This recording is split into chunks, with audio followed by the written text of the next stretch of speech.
Hello दोस्तों, आज के वीडियो में हम लोग देखने जा रहे हैं 1773 का रेगुलेटिंग एक्ट से लेकर 1947 तक के जितने भी एक्ट आए और जितने भी अधिनियम आए वो सारे अधिनियम और एक्ट को देखने जा रहे हैं हम लोग। ये परीक्षा के दृष्टिकोण से बहुत ही महत्वपूर्ण होने वाली है और ये जो है स्पेक्ट्रम से लिया गया है। और आपका समय ज़्यादा व्यर्थ किए बिना जल्दी से शुरू कर देते हैं। ये रिवीजन पर्पज़ से आप लोग देखिएगा, 2-4 बार देखिएगा तो आप लोग याद हो जाएगा। तो सबसे पहले है भारत के में जो संवैधानिक विकास की प्रक्रिया शुरू हुई, तो सबसे पहले ये संवैधानिक विकास की प्रक्रिया कब से शुरू हुई, तो 1773 से ही माना जाता है। तो रेगुलेटिंग एक्ट जो 1773 आई थी उसी के तहत संवैधानिक विकास की प्रथम प्रक्रिया ऐसा माना जाता है। तो इसमें सबसे पहले हम लोग देखेंगे रेगुलेटिंग एक्ट 1773 क्या क्या देखेंगे, तो एक बार हम लोग वो देख लेते हैं। सबसे पहले रेगुलेटिंग एक्ट देखेंगे, उसके बाद पिट्स इंडिया एक्ट देखेंगे, फिर चार्टर एक्ट जितने भी आए हैं वो देखेंगे, उसके बाद अधिनियम देखेंगे 1858 का, फिर देखेंगे 1861 का भारतीय परिषद अधिनियम, फिर 92 का देखेंगे, उसके 1909 का जो मॉन्टेस्क्यू मार्लियामेंटो सुधार आया था वो, फिर उसके मॉन्टेग्यू चेम्सफोर्ड आया था वो, फिर 35 का अधिनियम, फिर 47 का देखेंगे। चलिए अब लोग शुरू कर देते हैं। अब रेगुलेटिंग एक्ट 1973 क्या था, तो रेगुलेटिंग एक्ट 1973 के तहत जो है ईस्ट इंडिया कंपनी पर संसदीय नियंत्रण की कानून की शुरुआत की गई। प्रथम बार जो है ईस्ट इंडिया कंपनी पर जो है संसदीय नियंत्रण की शुरुआत हुई रेगुलेटिंग एक्ट 1773 के तहत। उसके बाद कुछ विशेष मामलों में जो है बम्बई और मद्रास की प्रेसिडेंसियों को जो है बंगाल की प्रेसिडेंसियों के अधीन कर दिया गया। उसके बाद जब बंगाल का गवर्नर जो था बंगाल का गवर्नर को गवर्नर जनरल बना दिया गया। गवर्नर जनरल की परिषद की स्थापना हुई। उसके बाद फोर्ट विलियम में जो है सुप्रीम कोर्ट की स्थापना हुई। इस एक्ट ने जो है ब्रिटिश भारत में एकल प्रकार अर्थात यूनिटरी टाइप की सरकार की स्थापना की नींव रखी रेगुलेटिंग एक्ट 1773 के तहत। उसके लॉर्ड नॉर्थ के अनुसार रेगुलेटिंग एक्ट में जो है रेगुलेटिंग एक्ट का प्रत्येक अनुच्छेद इस प्रकार बनाया गया था कि वह कंपनी के मामलों को जो है ठोस, सुस्पष्ट एवं निर्णायक स्वरूप प्रदान कर सके। और एक इतिहासकार हैं बर्फ, उनके अनुसार रेगुलेटिंग एक्ट जो है राष्ट्रीय अधिकारों, राष्ट्रीय आस्था एवं राष्ट्रीय न्याय का उल्लंघन था। उसके बाद हम लोग देखते हैं Pitt's India act 1784। Pitt's India act 1784 जो है के तहत जो है कंपनी की सरकार पर ब्रिटिश संसद का नियंत्रण बढ़ गया। इससे पहले उतना भी ज़्यादा नहीं था, ना के बराबर था, तो हल्का फुल्का बस कंपनी अपना नज़र दौड़ाते रहते थे। उसके बाद जो है कंपनी अधिकतम समय सरकार कंपनी की पर जो है ब्रिटिश संसद का नियंत्रण बढ़ने लगा इस पर। उसके बाद जो है भारत में प्रशासन जो थे उनका गवर्नर जनरल तथा उसके 4 गवर्नर जनरल सदस्य जो थे 4 थे, उनके स्थान पर जो है 3 सदस्यों वाली परिषद के हाथों में दे दिया गया। उसके बाद जब भारत में कंपनी के अधिकृत प्रदेशों को पहली बार जो है ब्रिटिश अधिकृत भारतीय प्रदेश का नाम दिया गया। बम्बई तथा मद्रास में जो है गवर्नरों की सहायता के लिए 3-3 सदस्यीय काउंसिलें बनाई गई। उसके बाद आता है कि सर कॉर्टनी एल्बर्ट एक अधिनियम है जो एल्बर्ट के द्वारा पेश किया गया था। इस अधिनियम द्वारा जब बोर्ड ऑफ कंट्रोल की स्थापना की गई, जिसका मुख्य कार्य था डायरेक्टर्स को नियंत्रित करना, तथा इस प्रकार शासन को ही दोहरी प्रणाली एक कंपनी द्वारा और दूसरी संसदीय बोर्ड द्वारा बना दी गई। निरीक्षण एवं प्रतिनिरीक्षण की यह व्यवस्था जो 1858 तक चलती रही। उसके बाद हम लोग देखते हैं चार्टर एक्ट 1813 को। चार्टर एक्ट 1813 के तहत जो है कंपनी के भारत के साथ जो व्यापार के एकाधिकार को जो है छीन लिया गया। भारतीय व्यापार सभी व्यापारियों के लिए खोल दिया गया।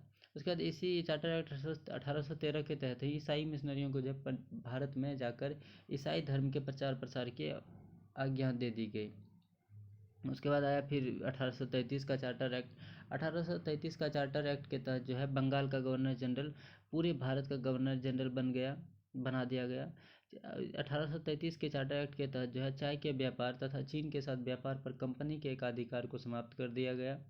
फिर उसके बाद कंपनी के ऋणों की जिम्मेदारी जो है भारत सरकार ने अपने ऊपर ले ली। इसके बाद हुआ चार्टर एक्ट 1833 में कंपनी के किसी भी पद पर जो है नियुक्ति के लिए सभी भारतीयों से समानता के आधार पर व्यवहार करने की बात कही गई।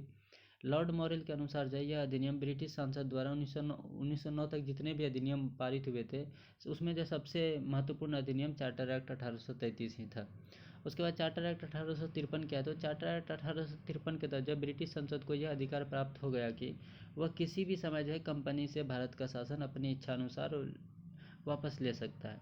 उसके बाद 1853 में भारतीय सिविल सेवा सभी के लिए खोल दी गई। चार्टर एक्ट 1853 के तहत ही भारतीय सिविल सेवा जो सभी के लिए खोल दी गई, भारतीयों के लिए भी और ब्रिटिश के लिए भी। ब्रिटिश के लिए हालांकि पहले से ही था, भारतीयों के लिए भी प्रथम बार चार्टर एक्ट 1853 के तहत ही भारतीय सिविल सेवा खोली गई थी। पहली बार जो है व्यवस्थापकों को जो है यह अधिकार दिया गया कि वे जो है अपने अनुरूप नियमों का निर्माण कर सकती है। उसके बाद आता है 1858 का अधिनियम। 1858 का अधिनियम जब भारत का शासन कंपनी के हाथों में से ब्रिटिश ताज ने ले लिया था। 1858 का अधिनियम के बाद जो है गवर्नर जनरल को जो है वायसराय की उपाधि दी गई थी। अब वह भारत में ताज का प्रतिनिधित्व कर रहा था, प्रतिनिधि होगा। उसके बाद जो है भारत सचिव तथा भारत परिषद की स्थापना की गई 1858 के अधिनियम के तहत। बोर्ड ऑफ कंट्रोल तथा कोर्ट ऑफ डायरेक्टर्स को जो है समाप्त कर दिया गया 1858 के अधिनियम के तहत। उसके बाद आता है भारतीय परिषद अधिनियम 1861। भारतीय परिषद अधिनियम 1861 जो है केंद्र प्रेसिडेंसियों एवं प्रांतों में विधान परिषदों की स्थापना की गई। भारतीय परिषद अधिनियम 1861 के तहत केंद्र में प्रेसिडेंसियों एवं प्रांतों में विधान परिषदों की स्थापना की गई। उसके बाद इसमें ये हुआ 1861 के अधिनियम में कि काउंसिलों में जो है गैर सरकारी सदस्यों की नियुक्ति की गई। फिर उसके बाद हम लोग देखते हैं भारतीय परिषद अधिनियम 1892 को। भारतीय परिषद अधिनियम 1892 के तहत जो है केंद्रीय एवं प्रांतीय परिषदों के आकार एवं कार्य क्षेत्र का विस्तार किया गया 1892 के अधिनियम के तहत। उसके बाद जब व्यवस्थापिका सभा के सदस्यों को निश्चित दशाओं के अंतर्गत बजट पर विचार विमर्श करने का अधिकार दिया गया। परिषद के सदस्यों को जब प्रश्न पूछने का अधिकार दिया गया। उसके बाद आता है फिर भारतीय परिषद अधिनियम 1909, जिसे मार्ले मिंटो सुधार भी कहा जाता है। मार्ले मिंटो सुधार इसलिए कहा जाता है क्योंकि उस समय में वायसराय थे ये। भारतीय परिषद तथा गवर्नर जनरल की कार्य प्रणाली में जो है भारतीयों की नियुक्ति का प्रथम बार प्रावधान जो है 1909 में हुआ। परिषदों को जो है पहली बार विधान परिषदों की संज्ञा दी गई। परिषदों को पहली बार विधान परिषदों की संज्ञा दी गई 1909 के अधिनियम के तहत। उसके बाद मुसलमानों के लिए एक पृथक सांप्रदायिक मताधिकार की स्थापना की गई 1909 के भारतीय परिषद अधिनियम के तहत। उसके बाद जो है परिषदों में गैर सरकारी प्रस्तावों को लाने की प्रक्रिया प्रारंभ हुई। उसके बाद हम लोग देखते हैं भारत सरकार अधिनियम 1919 को, जिसे मॉन्टेग्यू चेम्सफोर्ड सुधार कहा जाता है। मॉन्टेग्यू चेम्सफोर्ड सुधार के तहत जो है प्रांतों में द्वैत शासन व्यवस्था अर्थात प्रांतों के ऊपर केंद्रीय नियंत्रण में कुछ ढीलापन दिया गया। उसके बाद जो केंद्रीय व्यवस्थापिका को दो सदनों में विभक्त कर दिया गया, भारतीय विधानसभा और भारतीय राज्य परिषद। उसके बाद जो है भारतीय व्यवस्थापिका के सदस्यों की संख्या में वृद्धि हुई।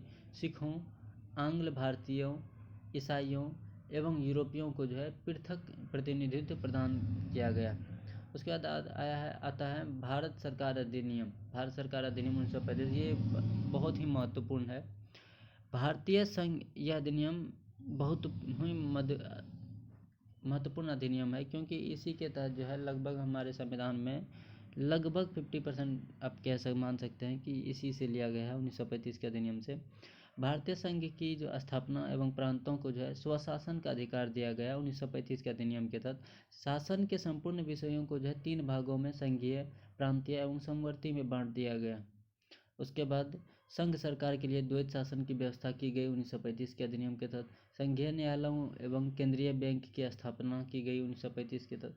और भी बहुत कुछ हुए थे, ये शॉर्ट है तो उतना हम लोग नहीं देखेंगे।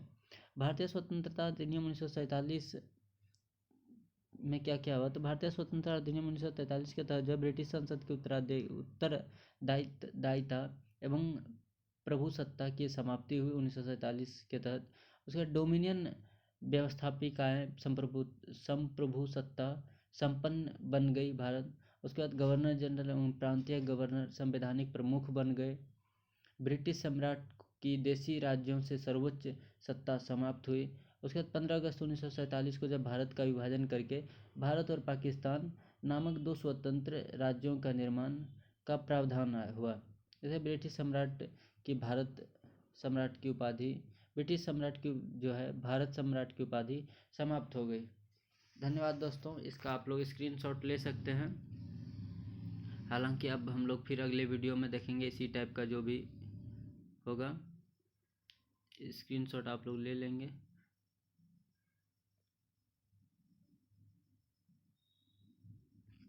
रोक के ले लीजिएगा दोस्तों, जो भी हो। चलिए धन्यवाद दोस्तों, हम लोग फिर मिलेंगे अगले वीडियो में। इसी तरह का वीडियो देखने के लिए प्लीज़ लाइक सब्सक्राइब। धन्यवाद दोस्तों।